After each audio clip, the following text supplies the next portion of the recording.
Hey everyone, and welcome back to the channel. Take a look at this gold bar.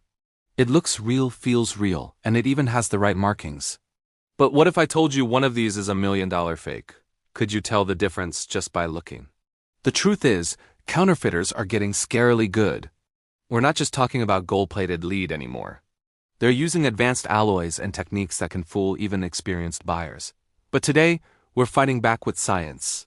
We're going to pull back the curtain and show you the cutting-edge forensic methods that experts use to unmask even the most cunning fakes. This isn't just a cool science experiment.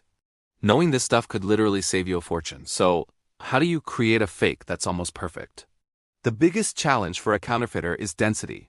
Gold is incredibly dense, about 19.3 grams per cubic centimeter. For a long time, the go-to material for fakes was lead, which is much less dense. You could easily tell by weight and size. But modern counterfeiters have moved on. They're now using tungsten, which has a density of 19.25 grams per cubic centimeter, almost identical to gold. This means a tungsten core plated with a thick layer of real gold can have the exact same weight and dimensions as a solid gold bar. It will pass the simple heft test, and the surface will even pass a basic acid scratch test, because the outer layer is genuine gold. This is where the real danger lies and why traditional methods are no longer enough.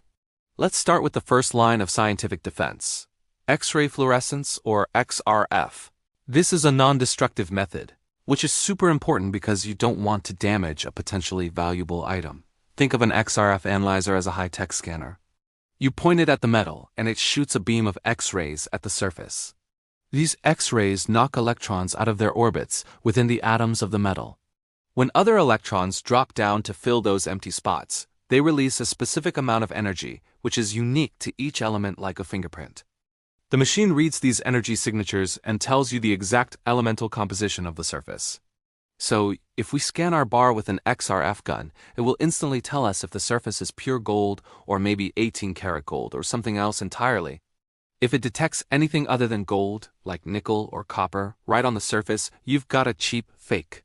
But what about our sophisticated tungsten core fake? The XRF will read the outer layer as pure gold because that's all it can see. The X-rays only penetrate a few microns deep. So while XRF is a fantastic tool for verifying surface purity, it can't see what's lurking underneath. It's an essential first step, but it's not the final answer for a well-made counterfeit. This is where our next piece of tech comes in: ultrasonic testing. This is the real game changer for detecting those tungsten core fakes. Ultrasonic testers work by sending high-frequency sound waves through the metal. These sound waves travel at a specific speed depending on the material they're moving through. The speed of sound through gold is about 3,240 meters per second. But through tungsten, it's over 5,100 meters per second. That's a massive difference. Here's how it works in practice. The device sends a sound pulse from one side of the bar. A sensor on the other side measures exactly how long it took for that pulse to arrive. The machine knows the thickness of the bar, so it can calculate the speed of the sound wave. If the speed matches that of gold, you're looking good. But if the speed is much faster, the machine will flag it. It knows there's something else inside, something that sound travels through more quickly, like tungsten. The sound wave hits that dense tungsten core, speeds up, and arrives at the other side faster than it should. It's a dead giveaway. What makes ultrasonic testing so powerful is that it sees through the entire object. It doesn't matter how thick the gold plating is.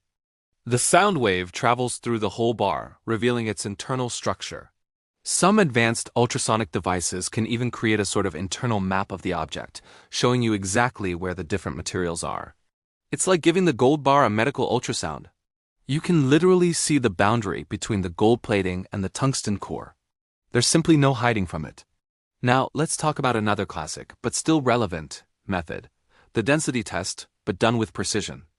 We all know the story of Archimedes yelling "Eureka!" in his bathtub. The principle is the same. An object submerged in water will displace a volume of water equal to its own volume. By precisely measuring the weight of the bar in the air, and then its weight while submerged in water, we can calculate its exact volume. Once we have the weight and the volume, we can calculate the density. As we said, gold's density is 19.3 grams per cubic centimeter. If our calculation gives us a number even slightly off, it's a red flag.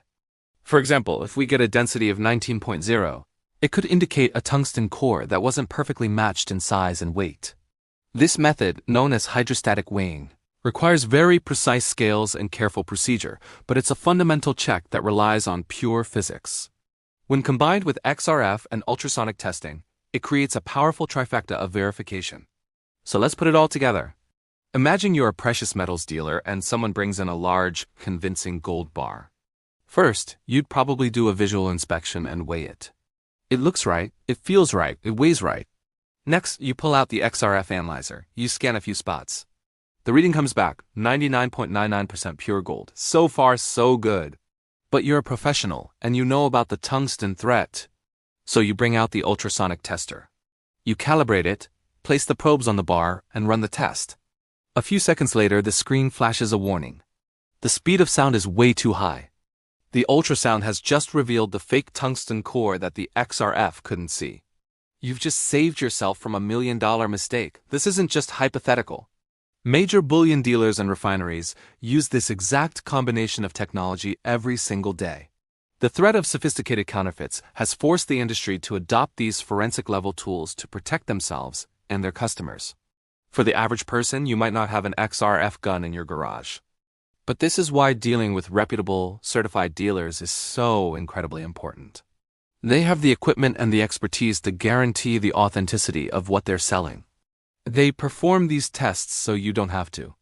Buying from a stranger on the internet because the price seems too good to be true is a recipe for disaster. The discount you think you're getting is probably the cost of a worthless tungsten block. The world of counterfeiting is a constant cat-and-mouse game. As detection methods get better, counterfeiters try to find new ways to cheat the system. They might try to use alloys of other dense metals or create hollow bars filled with tungsten powder to try and fool the ultrasonic tests. But science keeps advancing too. Researchers are working on even more advanced methods, like electrical conductivity testing, which measures how well the metal conducts electricity, another property that differs between gold and tungsten.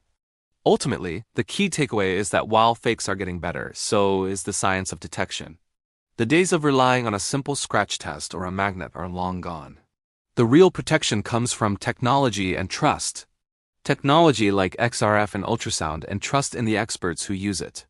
So, whether you're a serious investor or just someone fascinated by the world of precious metals, understanding these methods gives you the knowledge to be a smarter, safer buyer.